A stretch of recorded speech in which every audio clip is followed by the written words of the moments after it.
შევქმნით ახალი საპატრულო პოლიცია და ის კაცი, რომელიც თავის დროზე პოლიციაში მუშაობდა, იმიტომ რომ ვიღაცისთვის სამინდარი 5 ლაშქრთან გამოერთმია, ეკიდა მაკაროვი და ეცვა ეს ავტომატ გაიჩნიკის ფორმა, გადაჭდა გერმანულ მანქანაზე და იკიდა ებრაული HS-ი.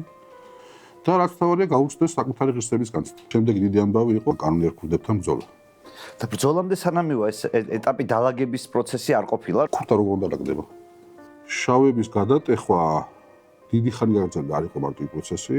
პრაქტიკულად არ არის შემთხვევა, როცა შუა ამავალი აძლევს ჩვენებას უფროს წინააღმდეგ. თუ ციხეში მოხვდა, წასულია მაგის საქმე. ესეთი ციხე მოაწყვეტასული არ იყოს მისი საქმე. ეგეთი ციხე რომ მოაწყვეთ, მაგითო მოხდა მე რაც მოხდა. შენ დაგვირობით ეგეთი ტიპის გადაწყვეტილებები, რომ მოდი გადაიღე პოლიტიკოსების სექსი. ხო. ან რაღაცა ეს აი ისინი კრეფსები რო გამოაგდეს თუნდაც ხოსების დროს. ხო.